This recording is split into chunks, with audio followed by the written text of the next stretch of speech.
I thought I had it all. Great job, a nice apartment, and the most amazing girlfriend, Sarah. We'd been together for 2 years, and I was even thinking about proposing. Life was perfect. Or so I thought. The first crack appeared on a Tuesday. I came home early from work to surprise her, but the surprise was on me. I heard voices from our bedroom. Her voice, giggling, and a man's voice I didn't recognize. My heart sank. I quietly backed out of the apartment, my mind racing. I wanted to storm in, to scream, to demand answers. But a colder, calmer thought took over. If she was going to play a game, I was going to change the rules. The next few days were torture. I acted completely normal, but inside I was a detective. I checked her phone when she was in the shower. I found the texts.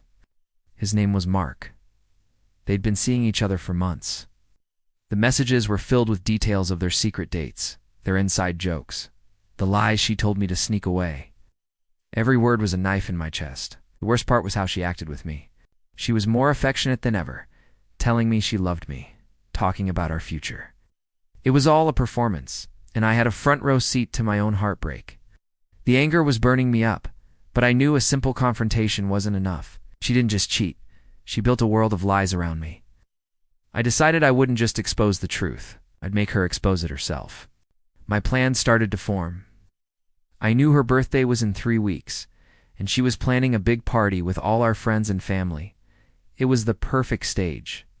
I told her I wanted to make a special tribute video for her, a celebration of our love. She absolutely adored the idea. She thought it was the most romantic thing ever. For the next few weeks, I became a Hollywood director. I gathered old photos of us, clips from our vacations, and messages from friends saying how great we were together. I spent hours editing, crafting the perfect, heartwarming story of our relationship.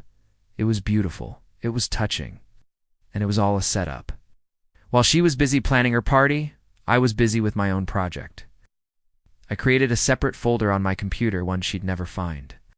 I took screenshots of every single text message between her and Mark. I even managed to get a few photos of them together from a public social media profile of one of Mark's friends. I didn't want to just show the lies. I wanted to show the truth in her own words. The most damning evidence was a video she sent him. It was of her in our apartment. It's talking about how she was stringing me along until she was ready to leave me for him. Hearing her say those words so casually broke what was left of my heart, but it also solidified my resolve. The night of the party arrived.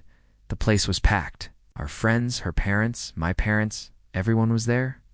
Sarah was glowing, lapping up the attention. She gave a little speech, thanking everyone for coming, and then looking at me with a tear in her eye. She said, "And a special thanks to my amazing boyfriend, who I love more than words can say." The irony was so thick you could cut it with a knife. It was my cue. I smiled and announced it was time for my surprise. The lights dimmed, the projector whirred to life, and the video started. It began just as I'd planned. Happy music, smiling photos of us, clips from our first date. Everyone was oohing and awing. Sarah was beaming, holding my hand tightly. The video built up the story of our perfect love. Then, about 3 minutes in, the music changed. It became slower, more somber. The screen showed a picture of us smiling, but then a text message from her to Mark faded in over my face. "I'll have to cancel on him again. Can't wait to see you." The room went silent. Photo after photo appeared, each one overlaid with another one of her texts, another one of her lies.